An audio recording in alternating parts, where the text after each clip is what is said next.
तो आइए जानते हैं स्थानीय सरकार क्यों, स्थानीय सरकार क्यों आई स्थानीय सरकार हमारे बीच में, इस सरकार को क्यों लाया गया इस देश में, समझ में बात। तो आइए पढ़ते हैं और विस्तार पूर्वक चर्चा के साथ इस बात को समझते हैं कि स्थानीय सरकार क्यों लाई गई है स्थानीय सरकार को हमारे लिए। तो चलिए पढ़िएगा, ध्यान से सुनिएगा।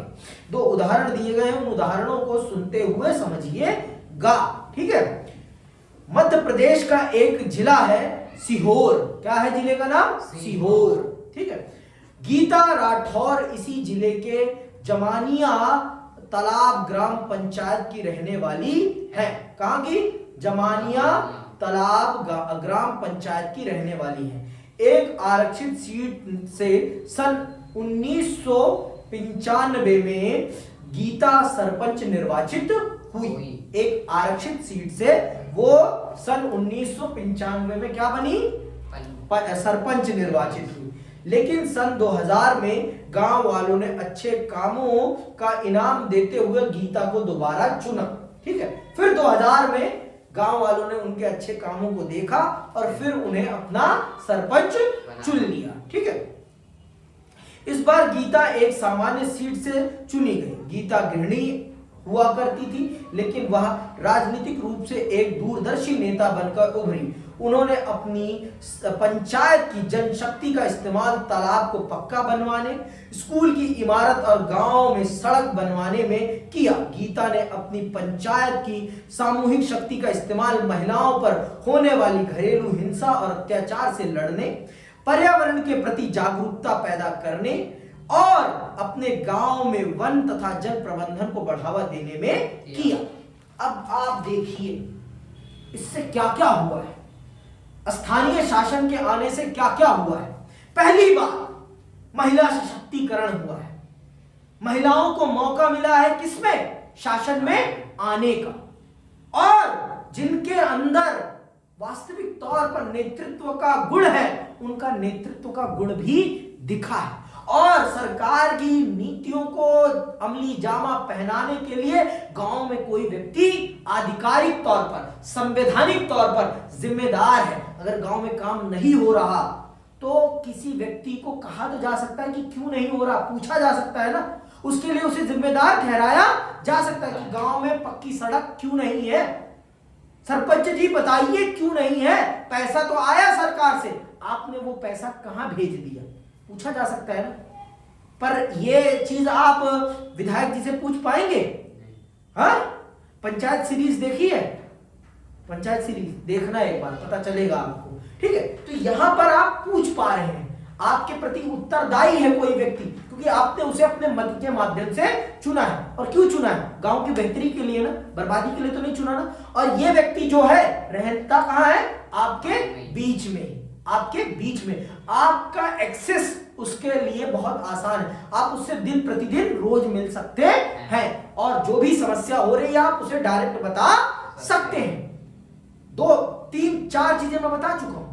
पहला चीज महिला सशक्तिकरण, दूसरा चीज नेतृत्व, नेतागिरी, राजनीति में अच्छे लोगों का आगमन। ऐसे ही तो होगा ना, जब तक लोगों को मौका नहीं मिलेगा राजनीति करने का, तब तक वो अच्छे राजनेता कैसे बन पाएंगे।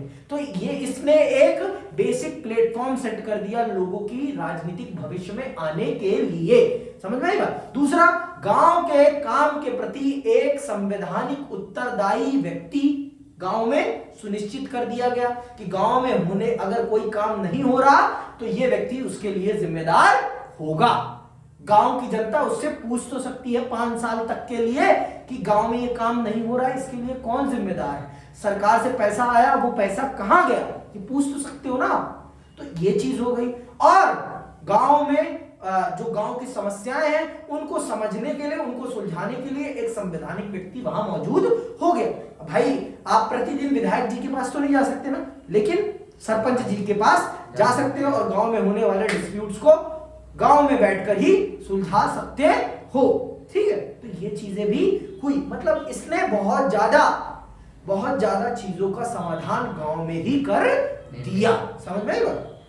अब एक उदाहरण और है, ये भी सुनना। सफल महिला की ऐसी एक एक एक कथा और है। यह महिला तमिलनाडु के एक गांव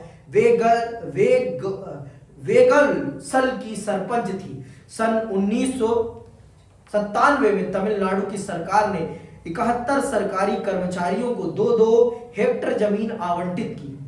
सुनते रहना, 71 सरकारी कर्मचारियों को 2-2 हेक्टेयर जमीन आवंटित की। यह जमीन वेगवसल ग्राम पंचायत के दायरे में थी।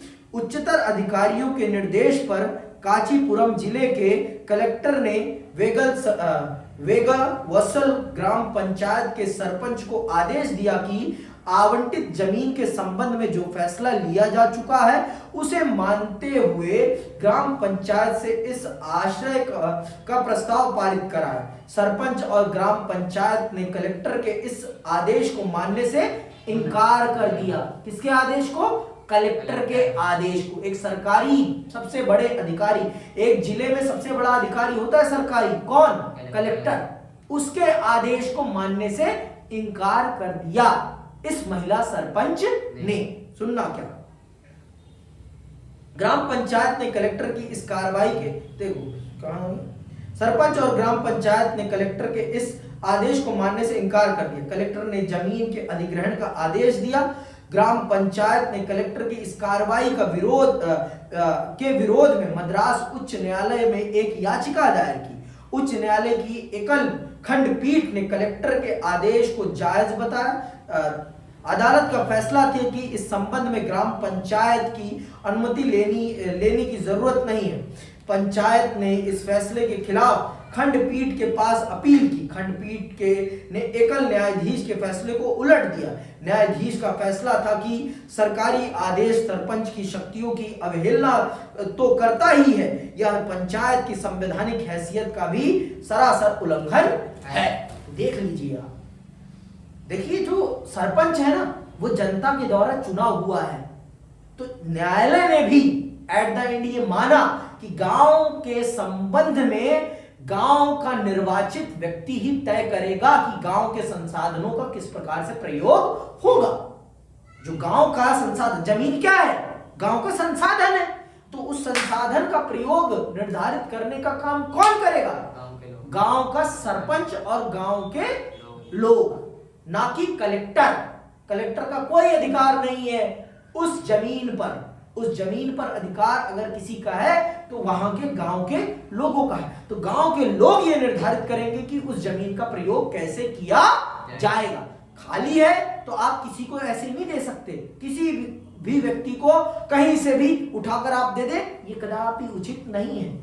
ये न्यायाधीश ने अपनी अदालत में बहुत स्पष्ट कहा और यह भी कहा कि यह एक संवैधानिक संस्था है, अर्थात स्थानीय सरकार एक संवैधानिक संस्था है, और अगर आप ऐसा कर रहे हैं तो आप संविधान के खिलाफ जा रहे हैं। किसको कहा? कलेक्टर को कहा।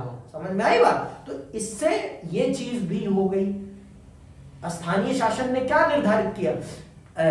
ग्राम पंचायत या स्थानीय मुद्दों को बेहतर तरीके से राजनीतिक क्या मिला? प्रतिनिधित्व मिला।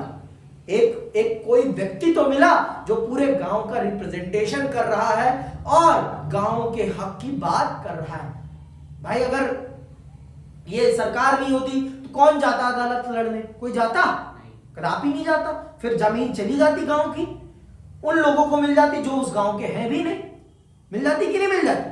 लेकिन इस चीज ने उस महिला के अंदर ये चेतना जगाई कि ये हमारे गांव की जमीन है तो हमारे गांव के प्रयोग में आनी चाहिए, ना कि किसी और को मिले। समझ में आई बात? तो उसने इसके खिलाफ न्यायिक लड़ाई लड़ी और वो न्यायिक लड़ाई जीती भी, और जिसका परिणाम क्या हुआ? गांव की जमीन गांव के लोगों के काम आई। समझ में आई बात? तो ये आप इन दो उदाहरणों के माध्यम से आपने ये जान लिया और समझ लिया कि इस देश में स्थानीय सरकार की क्या महत्व है, क्यों बनाया गया स्थानीय सरकार को एक संवैधानिक सरकार। समझ में आया कि नहीं आया? इसने, इस स्थानीय सरकार ने वास्तविक मुद्दों को राजनीतिक मुद्दे बनाए और उन मुद्दों का समाधान किया गांव में रहते हुए। समझ में आई बात? गांव के लोगों के अंदर राजनीतिक चेतना जगाए, राजनीतिक प्रतिस्पर्धा जगाने का काम भी इसने किया। राजनीतिक तौर पर अवेयर करने का काम स्थानीय सरकार ने किया और अपने अधिकारों के प्रति लोगों को जागरूक करने का काम इस स्थानीय सरकार ने किया। ठीक है, तो बात समझ में आई कि अभी भी नहीं आई? भेजे में कुछ नहीं गया कि गया? बहुत कुछ गया कि कुछ भी नहीं गया? क्या गया? बहुत कुछ। चलो ये तो पता चल जाएगा। ये दोनों कथाएं अलग अलग नहीं है।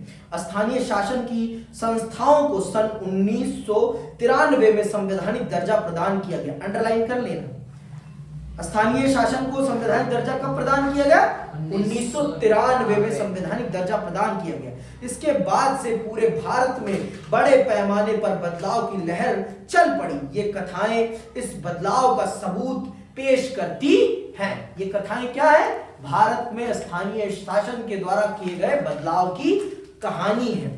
गांव और जिला स्तर के शासन को स्थानीय शासन कहते हैं। गांव और जिला स्तर के शासन को स्थानीय शासन कहते हैं। अंडरलाइन करना, स्थानीय शासन आम आदमी के सबसे नजदीक का शासन है।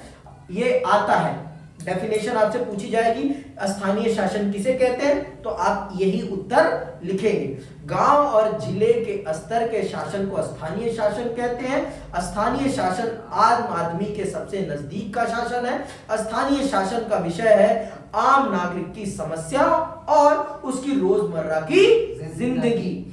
स्थानीय शासन की मान्यता है कि स्थानीय ज्ञान और स्थानीय हित लोकतांत्रिक फैसला लेने के अनिवार्य घटक हैं। भाई अगर जनता की मूलभूत जरूरतें पूरी नहीं हो रही तो लोकतंत्र का क्या मतलब? कोई मतलब नहीं। तो स्थानीय शासन उन रोजमर्रा के तात्कालिक मुद्दों का समाधान करने वाली शासन व्यवस्था है जो उन्हीं के बीच में रहकर उनकी समस्याओं का समाधान करती है। समझ में आई बात की अभी भी नहीं आई है? पक्का? कारगर और जनहितकारी प्रशासन के लिए भी यह जरूरी है। स्थानीय शासन का फायदा यह है कि यह लोगों के सबसे नजदीक होता है और इस कारण उनकी समस्याओं का समाधान बहुत तेजी से तथा कम खर्च में हो जाता है। भाई नेताजी, प्रधान जी आपके साथ आपके गांव में ही रह रहे हैं, अब उनसे कोई भी समस्या होती है आप उनके घर चले जाते हो, लेकिन विधायक जी और सांसद जी की तो घर नहीं जा सकते ना। उनके घर जाओगे भी तो उनके लिए बुके लेके जाना पड़ेगा, मिठाई लेके जाना पड़ेगा और जाने के लिए गाड़ी वाड़ी करनी पड़ेगी। लेकिन इनके घर साइकिल उठाई, सुबह सुबह ही लुंगी में ही पहुंच गए कि नेताजी ये समस्या हो गई, प्रधान जी ये समस्या हो गई, सरपंच जी ये समस्या हो गई, हमारे और उनके पंटू के बीच में लड़ाई हो गई, आइए चलिए और इसका समाधान कराइए। कर लोगे ना? तो ये जो स्थानीय शासन है वो सबसे नजदीक है और लोगों के अंदर राजनीतिक चपलता, राजनीतिक जागरूकता लाने का काम भी करती है। समझ में आई बात की अभी भी नहीं आई है? ठीक है भाई, तो ये है स्थानीय शासन।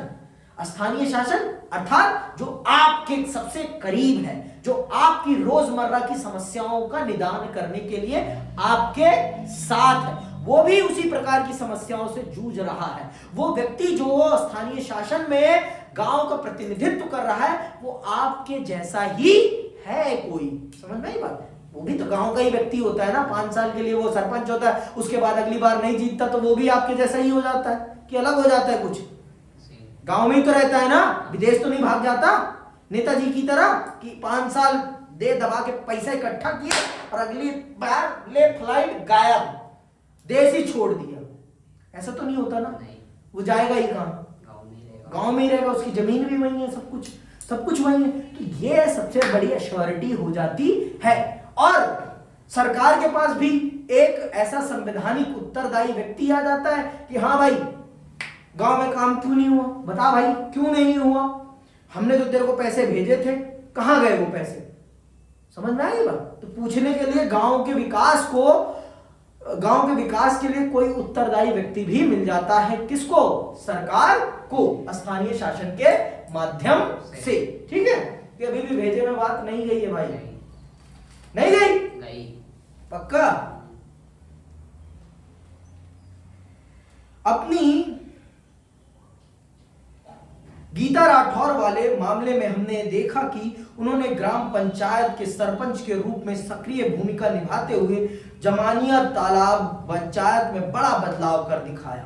वेगस वेगस वसल गांव की जमीन पर उस गांव का ही हक रहा। अपनी जमीन के साथ क्या करना है यह फैसला करने का अधिकार भी गांव के हाथ में रहा। ऐसा ग्राम पंचायत के सरपंच और पंचायत के सदस्यों की जुझारू प्रयासों के कारण संभव हुआ। इस तरह स्थानीय शासन लोगों के स्थानीय हितों की रक्षा में अत्यंत कारगर साबित हो सकता है। तो ये बता रहे हैं, ये दोनों चीजें बता रही हैं कि अगर आपके गांव को एक अच्छा नेता मिल जाए तो आपके गांव की कायाकल्प हो सकती है। नेता अच्छा होना चाहिए, गांव के लोगों का चयन अच्छा होना चाहिए। अगर वो एक अच्छा नेता चुन रहे हैं तो गांव का कायाकल्प होना कोई बड़ी बात नहीं है, आराम से होगा कायाकल्प। लेकिन नेता अच्छा होना चाहिए, व्यक्ति अच्छा होना चाहिए, उसके अंदर गुण अच्छे होने चाहिए जो आपके गांव की दशा को बदल सकता है और आपको एक अच्छा गांव प्रदान कर सकता है। रहने लायक तो गांव प्रदान ही कर देगा। ठीक है। लोकतंत्र का मतलब है सार्थक भागीदारी। लोकतंत्र का क्या मतलब है? देश का हर व्यक्ति राजनीति में इन्वॉल्व हो, अपना विचार, अपना जो भी सुझाव है वो रख सके। और लोकसभा और विधानसभा में इतना तो संभव है नहीं कि संभव है? हाँ, विधायक जी से आप रोज जाकर सलाह मशवरा कर सकते हो? नहीं। कर लोगे? नहीं। सांसद जी से कि सांसद जी के पास जाके रोज, अरे यार सांसद जी ऐसे होना चाहिए काम, ऐसे करेंगे तो ज्यादा बेहतर है, कर पाओगे? नहीं। लेकिन सरपंच जी से रोज चाय के नुक्कड़ पे मिले और बात होने लगी कि सरपंच जी ऐसे नहीं, ऐसे होना चाहिए ये काम, ऐसे होगा तो गांव के लिए बेहतर होगा और कम खर्च में हो जाएगा। आप क्या कहते हैं इस पर? तो सरपंच जी भी बताएंगे मैं ये सोचता हूं। तो ये क्या है? ये सार्थक भागीदारी है। यही तो असली लोकतंत्र है ना भाई। तो स्थानीय शासन ने वास्तविक लोकतांत्रिक चरित्र को भी निर्मित किया है। वास्तविक लोकतंत्र के चरित्र को गांवों तक पहुंचाने का काम किया है। किसने? स्थानीय शासन ने। ऐसे बोलना है, स्थानीय शासन ने गांव तक लोकतंत्र को पहुंचाया है, गांव के लोगों को सक्रिय करा है राजनीति में। समझ में आई बात की अभी भी नहीं आई है? पक्का मेरे भाई? लोकतंत्र का रिश्ता जवाबदेही से भी है। जीवंत और मजबूत स्थानीय शासन सक्रिय भागीदारी और उद्देश्यपूर्ण जवाबदेही को सुनिश्चित करता है। गीता राठौर की कहानी प्रतिबद्धता के साथ लोकतंत्र में भागीदारी करने की घटनाओं में एक है। वेगवसल ग्राम पंचायत ने अपनी जमीन पर अपना हक बनाए रखने के लिए अथक प्रयास किया। यह जवाबदेही को सुनिश्चित करने के एक मिशन की मिसाल है। स्थानीय शासन के स्तर पर आम नागरिक को उसके जीवन से जुड़े मामलों, जरूरत और उसके विश्वास के बारे में फैसला लेने की प्रक्रिया को शामिल किया जा सकता है। अब मुझे बताओ, क्या विधायक जी से शादी की समस्या हो रही है, आपकी बहन बेटी या किसी की भी शादी में, जाके उनसे कुछ कह पाओगे? लेकिन सरपंच जी से तो कह पाओगे ना कि सरपंच जी ये समस्या हो रही है, जरा आप कुछ देख लेते, कह पाओगे ना? अपनी रोज की दैनिक समस्याओं को उनके साथ आप शेयर करके उस पर वार्ता कर सकते हो। समझ में आई बात? तो ये सरपंच जी आपके लिए कर देते हैं और ये काम आपके लिए विधायक जी, सांसद जी नहीं करने वाले। उनके पास इतना टाइम नहीं है कि वो आपसे रोज मिल सके। तो स्थानीय शासन ने देश के अंदर बहुत सारे ऐसे उत्तरदायी लोगों को पैदा कर दिया है जो अपने अपने क्षेत्र की समस्याओं को सुनते हैं और फिर छोटी संख्या में जाकर विधायक जी को, सांसद जी को बता देते हैं। समझ में आई बात? अब मैं मान के चल रहा हूं एक गांव में 10,000 लोग तो रहते होंगे ना, 10 नहीं तो 5,000 लोगों का तो एक सरपंच होता ही है ना। तो अब आप देखो कि एक जिले में कितनी, एक विधानसभा में कितने पंचायतें हैं? बहुत सारी पंचायतें हैं, बहुत सारी पंचायतें हैं। अब इतने लोग अगर रोज विधायक जी के पास जा पाएंगे? लेकिन 50, 60, 70, 100 सरपंच तो रोज जा सकते हैं ना। रोज इतने नहीं जा सकते, 5-10 तो जा सकते हैं ना, आराम से जा पाएंगे ना। और अपने क्षेत्र की समस्या लिखवा के आ पाएंगे कि नहीं आ पाएंगे? आराम से ना। तो इसने ये भी काम सुनिश्चित कर दिया। ये सत्ता का क्या है? विकेंद्रीकरण है। ताकत का क्या है? विकेंद्रीकरण है। ये बहुत ही बेहतर चीज है जिसने भारत के शासन को और बेहतर बनाया है, जन भागीदारी को और बढ़ाया है। समझ में आई बात पीयूष की नहीं आई? अभी भी आ जाए तो बहुत अच्छी बात है। अब इससे ज्यादा तो मैं खोल के नहीं पढ़ा सकता भाई, ठीक है। इससे अच्छा पढ़ा दे कोई तो फिर वो भी मुबारक बात, ठीक। जो काम स्थानीय स्तर पर किए जा सकते हैं वे काम स्थानीय लोगों और उनके नुमाइंदों के हाथ में रहने चाहिए। लोकतंत्र के लिए यह जरूरी है कि आम जनता प्रादेशिक अथवा केंद्रीय सरकार से कहीं ज्यादा परिचित स्थानीय शासन से होती है। स्थानीय शासन क्या कर रहा है और क्या करने में नाकाम रहा है, आम जनता का इस सवाल से कहीं ज्यादा सरोकार होता है, क्योंकि इस बात का सीधा असर उसकी रोजमर्रा की जिंदगी पर पड़ता है। इस तरह स्थानीय शासन को मजबूत करना लोकतांत्रिक प्रक्रिया को मजबूत करने के समान है। देखो नेता सरपंच जी के काम काज की रोज समीक्षा कर रहा है कौन? गांव के लोग रोज उनके काम को देख रहे हैं और परख रहे हैं कि ये व्यक्ति जो हमारा सरपंच बना है 5 साल के लिए ये कैसे काम कर रहा है, वो देख रहे हैं। और फिर आने वाले चुनावों में वो बताएंगे कि इनको फिर चुनना है या नहीं, इनको फिर से अपने गांव का सरपंच, प्रधान या नेता बनाना है या नहीं, वो आराम से देख सकते हैं। लेकिन विधायक जी के काम को, सांसद जी के काम को उतने आसानी से नहीं देख पाएंगे। समझ में? उनके कामों की समीक्षा और आलोचना नहीं कर सकते। समझ में आई बात? तो इस चीज ने, स्थानीय शासन ने भारत में लोकतंत्र के चरित्र को और बढ़िया और मजबूत बनाया है। समझ में आई बात? तो ये है स्थानीय शासन का महत्व। इसीलिए भारत के संविधान निर्माताओं ने नहीं, यहाँ पर राजीव गांधी जी ने बहुत बड़ी भूमिका निभाई और स्थानीय शासन को भारत के संविधान में एक संवैधानिक सरकार का दर्जा देने का काम किया। किसने? राजीव गांधी जी ने। उनके मृत्यु के उपरांत हुआ है, लेकिन आइडिया ये उन्हीं का था, ठीक है। ये एक्चुअल आइडिया उनका था।